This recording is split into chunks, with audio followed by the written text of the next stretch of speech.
Hola, soy Gabriel León y estás escuchando La Ciencia Pop, un podcast sobre historias de ciencia. Hoy, de la mano de una multitud, daremos un paseo por uno de los rituales más misteriosos de nuestra especie, uno que nos reúne en torno a alguien que ya no está. ¿Cómo emerge esa necesidad y qué papel juega el cerebro? Si bien durante mucho tiempo se pensó que era algo profundamente humano, lentamente la evidencia ha mostrado ritos similares en otros animales, incluyendo algunos casos que cuesta clasificar y cuya comprensión todavía no es completa. Les recuerdo que este proyecto es financiado en un 100% por el aporte voluntario de mis muy queridos patrons. Si quieren apoyar este proyecto, lo pueden hacer en www.patreon.com/lascienciapop y ahí se pueden inscribir para hacer un aporte mensual y apoyar a la producción de este podcast. Como siempre, agradezco el apoyo de mis muy queridos patrons: Cristiano Teiza, Alberto Montt y Laura, Germaín Araya, Ana Lucía Luna, Luciano Cisterna, Christian Fraser, la familia Hellman von de Sauer, Giuseppe Carufo, David Pelao Pérez, Sebastián Umaña, Michelle Baró, Pablo y Milesita Villalobos, José Tanús, Pedro Castillo, José Luis Ulloa, Luz María Hernández, Marcela Martínez, Mauricio Silva, la familia Yuri Martínez, Claudio Oyarzo y Toña, Cirilo, Fede y Pola, la familia Calenqueirolo, Alejandra Díaz, Fernando Araya, Cosca y Banya, Pilar Calderón, la familia Tíez Ríos, Beatriz Geldres, Juan Catipillán, Paula Lagos, Sandra Marras, Olivia Artigas, Sergio Yuri Espinosa, los Rojas Peredo, la familia Figueroa Tornel, Mario Vicuña, Paola Oyarzún, Ronda Butler, Bruno Gisling, Silvana Cartagena, Gabriel y Dante Chimino, Gonzalo y Lorenzo San Martín, Andrea Méndez, Joel Leal, Elio Hernández, Ricardo Yáñez, Ricardo Dodds, Víctor Bucarey, JF, Diego Miniño, Francisco Pereira, Arturo González y Ale, L y Andrés.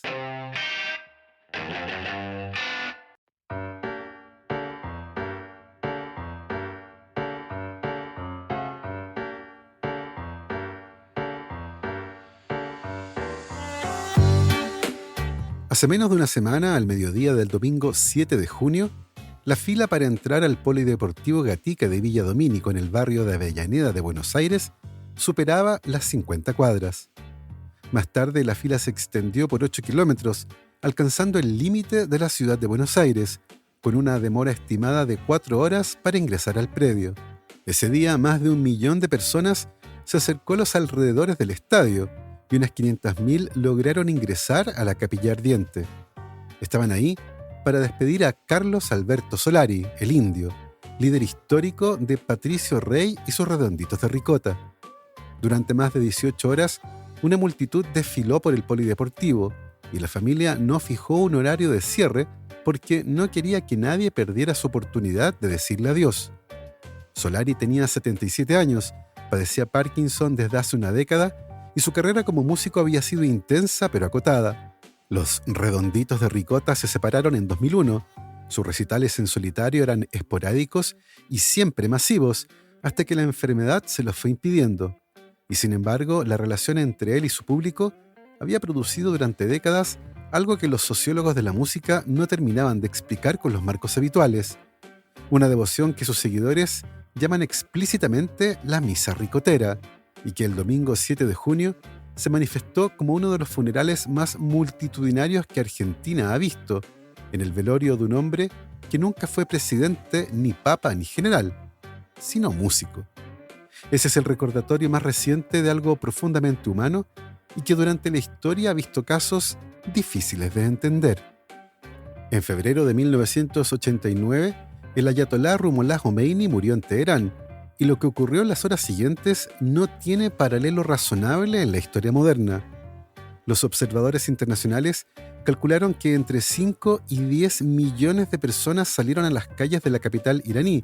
concentradas en los 40 kilómetros que separan la ciudad del cementerio de Beset el Zahra. La multitud perdió el control en algún momento del trayecto, desgarró la mortaja que envolvía el cuerpo y obligó a retirar el féretro en helicóptero y luego en ambulancia antes de poder continuar con el entierro. Al menos 8 personas murieron aplastadas ese día y otras 10.000 fueron atendidas por heridas y deshidratación. Es difícil procesar ese dato sin preguntarse qué clase de fuerza es capaz de movilizar a millones de personas hacia un lugar donde no hay nada que hacer, donde la persona a quien se dirigen ya no existe en ningún sentido funcional y donde el único resultado posible es haber estado presente en ausencia de algo. Pero Khomeini no es un caso excepcional en escala, aunque sí en intensidad. El funeral de Gamal Abed Nasser en El Cairo en 1970 convocó a entre 4 y 5 millones de personas, las que salieron a las calles sin que nadie las convocara formalmente, y el gobierno egipcio tuvo que suspender el protocolo oficial porque la masa humana hacía imposible controlar el itinerario del cortejo, y en la confusión murieron decenas de personas en avalanchas parciales en distintos puntos de la ciudad.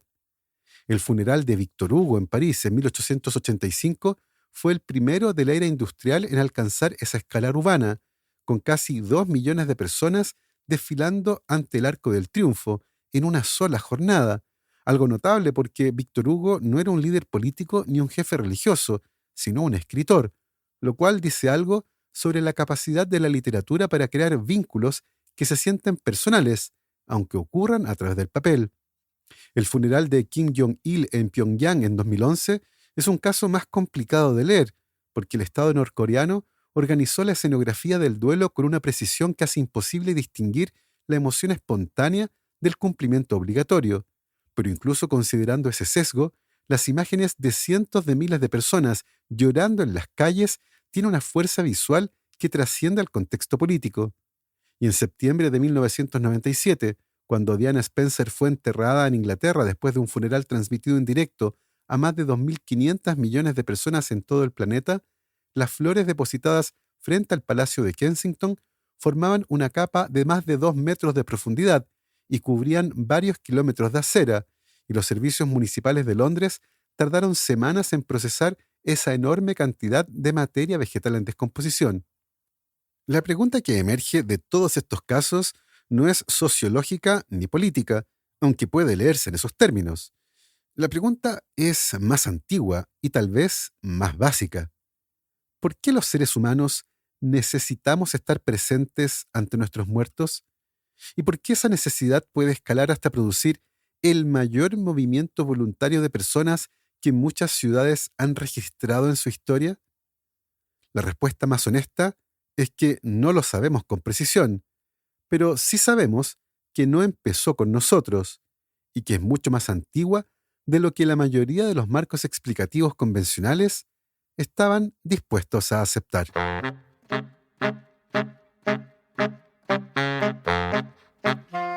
En 2015, un equipo de paleoantropólogos anunció el descubrimiento de una nueva especie de nuestro género, Homo, en el sistema de cuevas de Rising Star en Sudáfrica.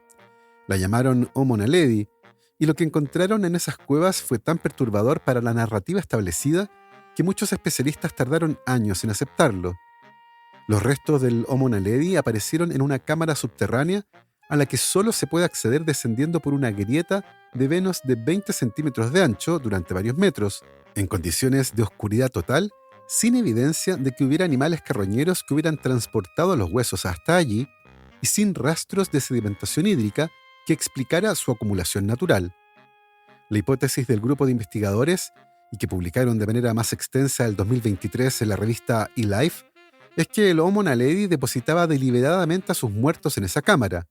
y lo hacía con una constancia y una organización suficiente para acumular los restos de decenas de individuos a lo largo de un periodo prolongado, incluyendo adultos, jóvenes y al menos un individuo cuyo cuerpo presentaba marcas que han sido interpretadas como intencionales.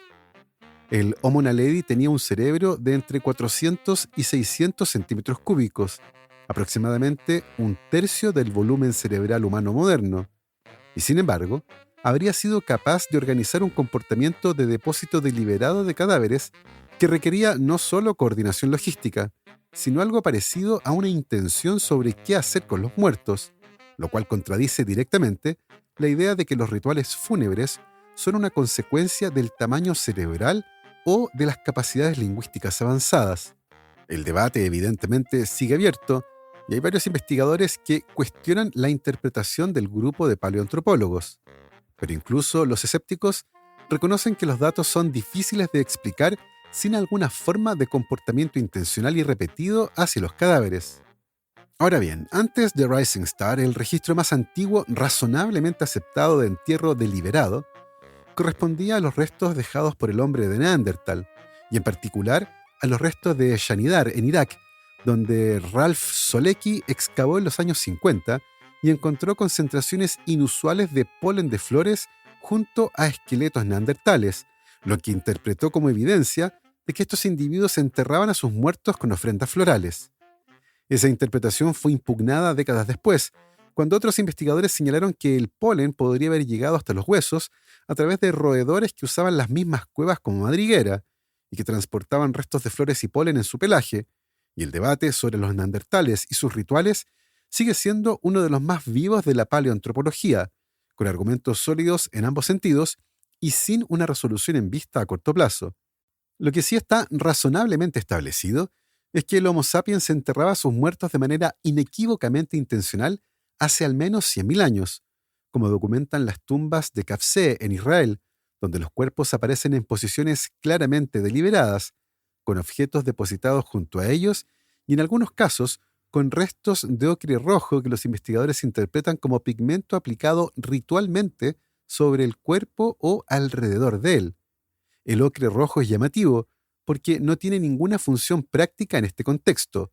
No mejora la conservación del cuerpo ni facilita el proceso de descomposición, y su único efecto posible es estético o simbólico, lo que significa que quien lo usó tenía una representación de la muerte que incluía algo que valía la pena hacer, incluso cuando nadie vivo podría beneficiarse del resultado material de esa acción. Eso es, en términos funcionales, lo que define un ritual, una acción cuyo valor no se deriva directamente de sus consecuencias físicas, sino de lo que significa para quien la realiza o para el grupo al que pertenece. Y ahí es donde la pregunta se vuelve interesante desde el punto de vista evolutivo, porque los rituales cuestan recursos, tiempo, atención y energía que podrían destinarse a actividades con rendimiento inmediato y medible. Y sin embargo, aparecen en todas las culturas humanas conocidas, sin excepción,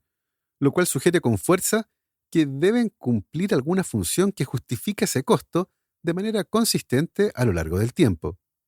La hipótesis más robusta es que los ritos fúnebres operan simultáneamente en tres registros distintos y que ninguno de los tres es completamente prescindible para entender por qué se mantienen. El primero es sanitario.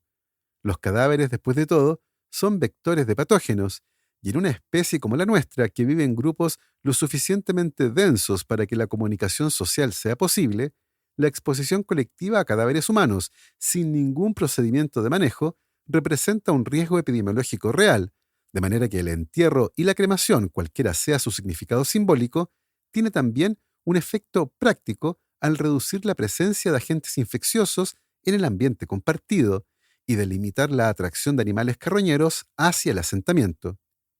El segundo registro es social.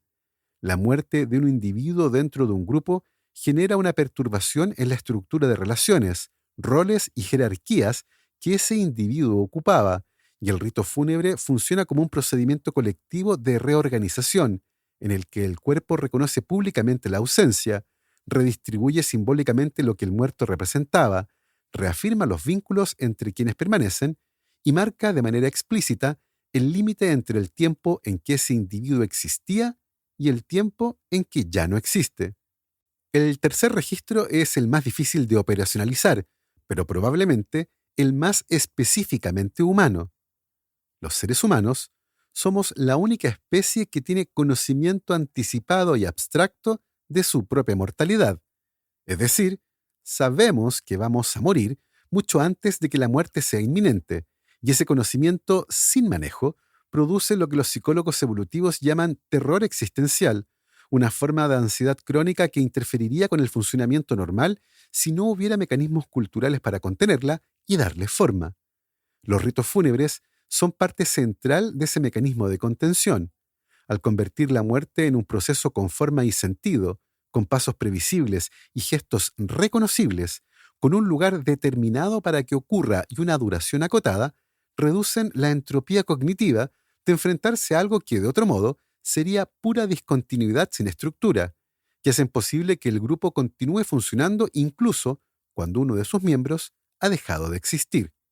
Eso explica por qué la variedad de formas que adoptan los ritos fúnebres en distintas culturas es tan enorme y al mismo tiempo tan estructuralmente similar, porque todas las formas comparten la función, aunque ninguna comparte exactamente la cosmología.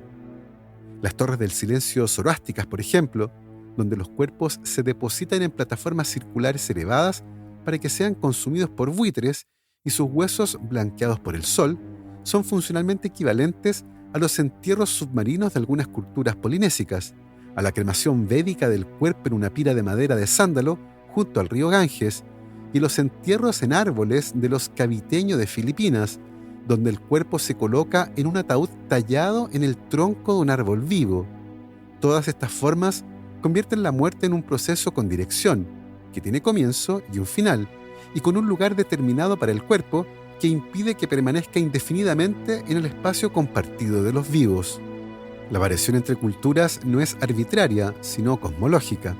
Refleja distintas representaciones de qué le ocurre al cuerpo, qué le ocurre a la persona que estaba dentro de ese cuerpo y qué tipo de relación es posible o necesaria entre los vivos y esa persona después de su muerte. Las culturas que conciben el cuerpo como un contenedor temporal de algo que continúa tienden a preservar el cuerpo de maneras que lo mantengan reconocible durante el mayor tiempo posible. La momificación egipcia, el embalsamiento occidental, la preservación en resinas de algunas culturas amazónicas. Las culturas que conciben el cuerpo como el sustrato físico del ser completo, sin separación clara entre lo material y lo espiritual, tienden a tratarlo de maneras que aceleren su reintegración al ciclo natural. Cremación, exposición, entierro directo sin ataúd. Y las culturas que conciben la muerte como un umbral más que como un final, tienden a organizar ritos prolongados con etapas claras, celebraciones del tercero, del séptimo, del 40º día del año, que marcan el progreso del muerto a través de un territorio al que los vivos no tienen acceso, pero sobre el que pueden actuar simbólicamente a través de ofrendas, oraciones y rituales específicos. Pero la pregunta de si los ritos fúnebres son exclusivamente humanos no empieza ni termina en los fósiles,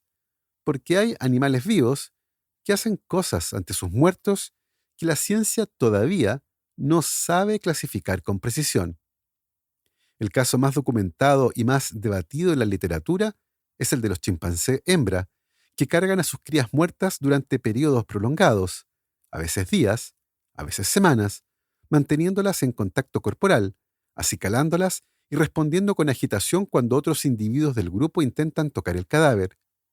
La investigadora Dora Biro y su equipo registraron en Guinea casos en los que las madres chimpancé cargaron a sus crías muertas durante más de 2 meses, y el análisis de su comportamiento sugiere que el cuidado materno no se interrumpe de manera abrupta con la muerte del infante, sino que se extingue gradualmente a medida que el cuerpo se descompone y los estímulos sensoriales que activan esa conducta desaparecen. Esto ha llevado a algunos investigadores a interpretar el comportamiento como incapacidad para reconocer la muerte,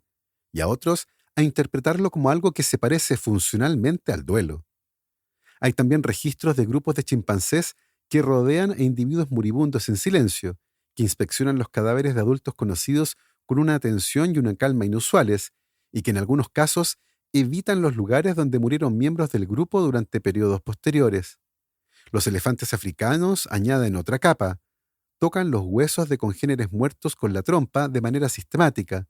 regresan a visitar los lugares donde murieron individuos que conocían durante años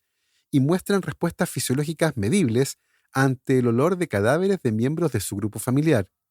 Lo que todos estos casos comparten, y lo que los hace difíciles de interpretar con el vocabulario disponible, es que están en el límite entre el reconocimiento cognitivo de la ausencia y algo que funcionalmente se parece a la respuesta emocional ante esa ausencia. Y ese límite es precisamente el que la ciencia todavía no sabe trazar con precisión. Encajan además en una narrativa que resulta intuitivamente cómoda. Son animales con cerebros grandes, con estructuras límbicas complejas y con vínculos sociales de largo plazo, con historias compartidas que generan algo parecido a lo que los humanos llamamos relaciones. Pero lo que viene después rompe esa narrativa de una manera que nadie anticipaba.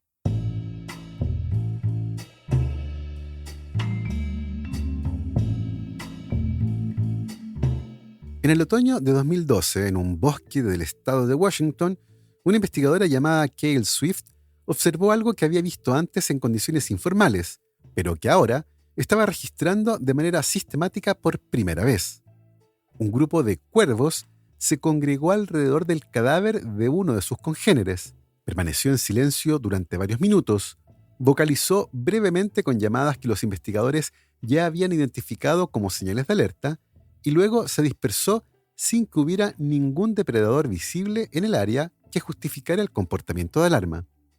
Swift trabajaba entonces en la Universidad de Washington bajo la dirección de John Mersluff, uno de los investigadores que había documentado que los cuervos son capaces de reconocer y recordar rostros humanos individuales durante años y que reaccionan de manera diferente ante personas que los han amenazado en el pasado que ante desconocidos. Y su trabajo sobre los cadáveres de cuervos iba a producir algunos de los resultados más desconcertantes y más citados en el campo de la cognición animal de los últimos 15 años. El diseño experimental de Swift era elegante en su simplicidad. Una persona con una máscara que representaba la cabeza de un cuervo muerto se acercaba a grupos de cuervos en distintos entornos del área de Seattle, sosteniendo un cuervo disecado en posición de muerte, y observaba y registraba la respuesta de los cuervos al estímulo y con un detalle sistemático. Lo que encontró fue que los cuervos respondían de manera consistente y específica, no aleatoria ni simplemente de manera alarmada. Se reunían en grupos que podían llegar a decenas de individuos convocados desde áreas circundantes, vocalizaban con las llamadas específicas de alerta mencionadas y en algunos experimentos descendían hacia el cadáver para examinarlo de cerca antes de alejarse.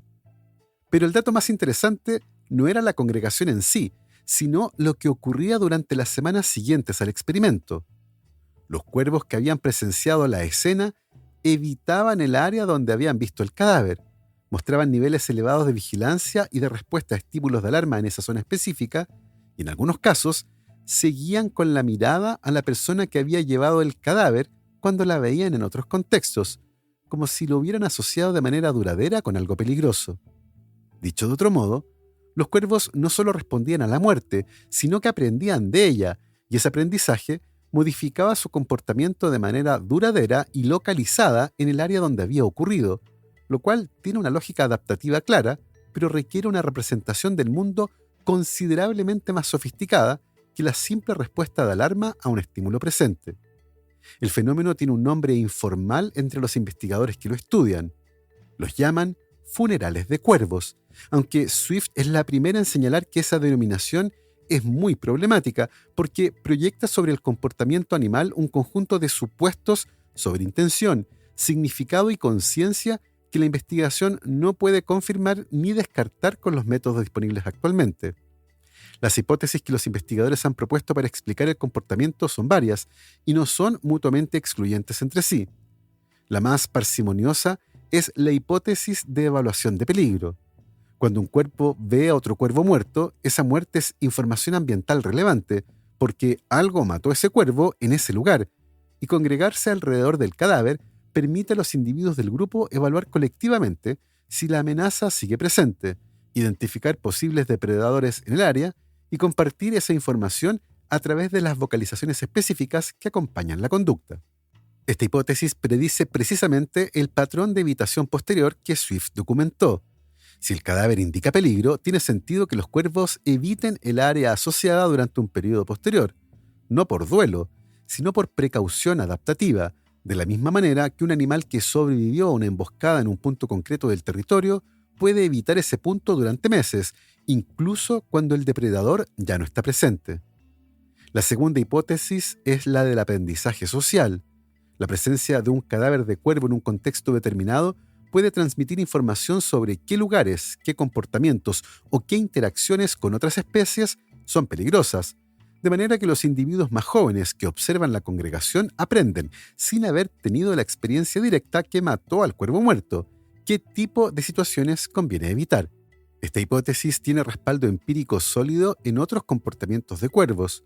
Después de todo, son especies que demuestran aprendizaje observacional en contextos de forrajeo, de uso de herramientas y de navegación en ambientes complejos, de manera que no sería sorprendente que ese mismo mecanismo operara también en el contexto de la mortalidad de congéneres. La tercera hipótesis, la más especulativa, pero no por eso descartable, tiene que ver con la estructura social de los cuervos. Son animales con jerarquías establecidas y conocidas por los miembros del grupo, con territorios defendidos colectivamente y con relaciones de largo plazo entre individuos que los investigadores pueden seguir durante años.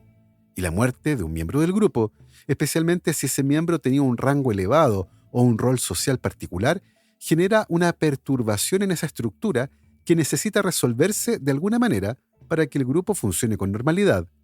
La congregación alrededor del cadáver podría facilitar esa reorganización, no necesariamente de manera consciente ni deliberada, sino como efecto emergente de los comportamientos individuales de los miembros del grupo, tratando de leer la nueva situación social y de posicionarse en ella. Ninguna de estas tres hipótesis requiere atribuir a los cuervos nada parecido a lo que los humanos llamamos duelo, pero tampoco lo descartan. El problema metodológico central es que los estados emocionales internos de animales no humanos son extraordinariamente difíciles de operacionalizar y medir de manera objetiva, y la prudencia científica obliga a no afirmar lo que no se puede demostrar, aunque tampoco obliga a negarlo. Lo que sí se puede demostrar, y Swift lo demostró en una serie de experimentos publicados entre 2015 y 2017, es que los cuervos no responden de la misma manera a cualquier cadáver. Responden con mayor intensidad y con mayor reclutamiento de individuos ante cadáveres de cuervos que ante cadáveres de otras especies de tamaño similar, y responden diferente a cuervos muertos en postura natural que a cuervos vivos inmovilizados, lo que sugiere que tienen alguna representación específica de la muerte de un cuervo como categoría perceptual distinta de otros tipos de estímulos visuales. Hay un detalle en los experimentos de Swift que vale la pena detenerse a considerar, porque toca algo que los investigadores todavía no entienden bien. Los cuervos también responden a objetos que se parecen a cuervos muertos, incluso cuando esos objetos son claramente artificiales, pero no responden de la misma manera a cuervos disecados presentados en posturas naturales de vuelo o de descanso.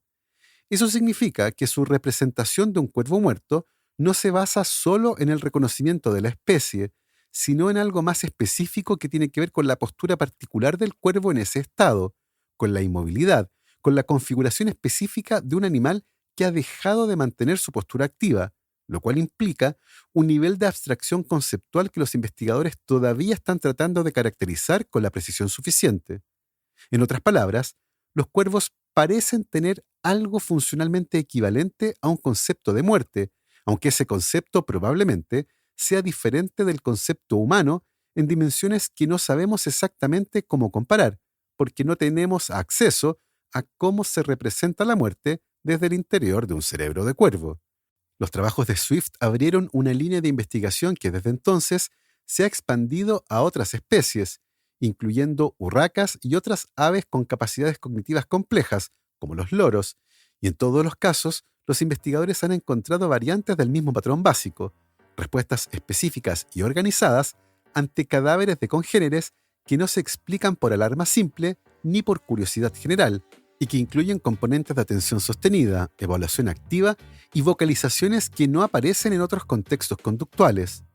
Los cuervos son un caso particularmente revelador, porque su cognición es sofisticada en dimensiones que los hacen comparables a los grandes simios en ciertos aspectos concretos, a pesar de que su último ancestro común con los mamíferos vivió hace más de 300 millones de años, lo cual significa que las capacidades cognitivas que comparten con nosotros no son el resultado de una herencia común, sino de convergencia evolutiva, estructuras cerebrales completamente distintas en animales con historias evolutivas radicalmente separadas que llegaron a soluciones funcionalmente similares para los mismos problemas cognitivos.